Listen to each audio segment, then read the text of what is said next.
En Rusia los símbolos son tremendamente importantes. Por eso este referéndum, este acto que se está realizando y que termina hoy día, tiene mucha importancia desde el punto de vista de la simbología.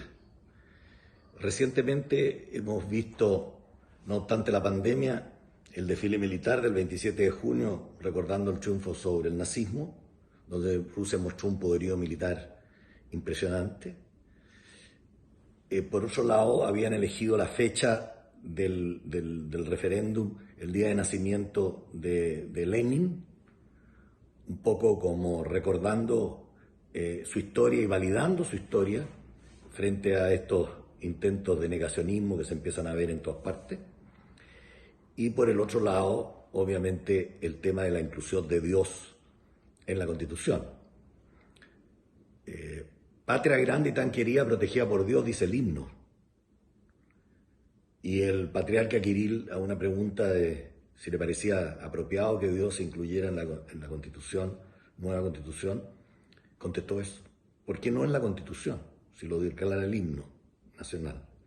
Entonces, esta simbología hay que tomarla en cuenta a la hora de analizar todas las reformas que se incluyen más allá de permitir la reelección en mandato sucesivo.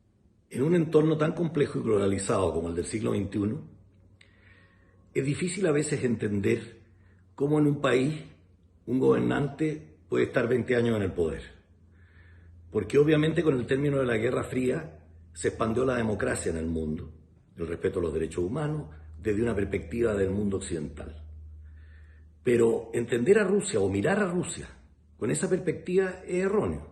Creo que a Rusia hay que mirarlo en la perspectiva de su historia y de su posicionamiento en el mundo como una potencia regional con ansias o con impronta de potencia mundial.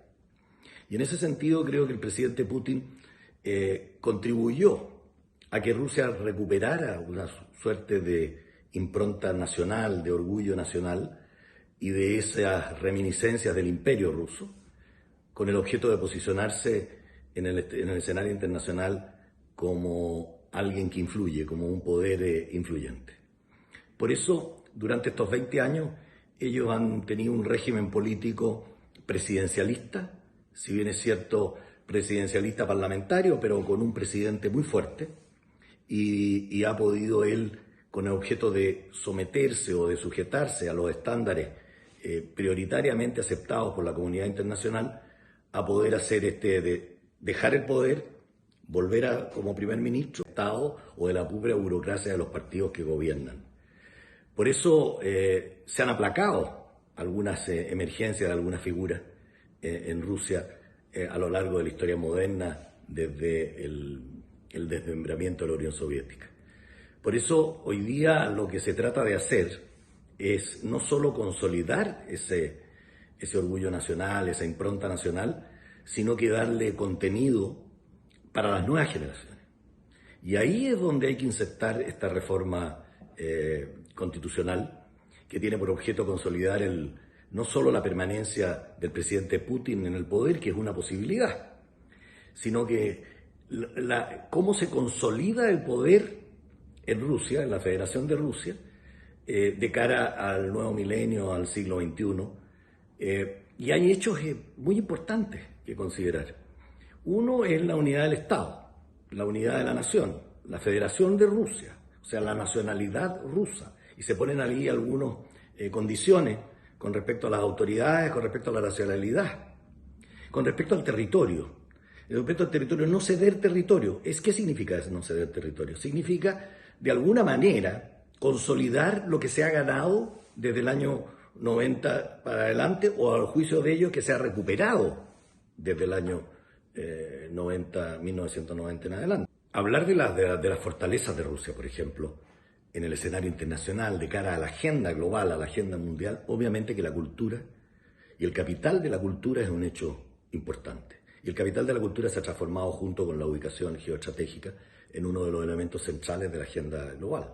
Y Rusia cumple con esos dos conceptos de una manera muy clara, de acuerdo a su historia y a su impronta. Por eso, obviamente, que ha querido asentar el valor de de la religión como parte de la cultura, dejar fuera cualquier intento de negacionismo en cuanto a su historia con respecto a la verdadera histórica. Y además hay que pensar de que Rusia de alguna manera ha consolidado una influencia y un poder en la agenda global a través del multilateralismo como miembro permanente del Consejo de Seguridad, que le permitió mantener una impronta e influencia importante con el término de la Guerra Fría cuando deja de ser el mundo bipolar. Por eso el congelamiento hoy día, por diferentes razones del multilateralismo, obviamente que también lo hace tomar algunas precauciones con respecto a la mantención de su impronta y el poder.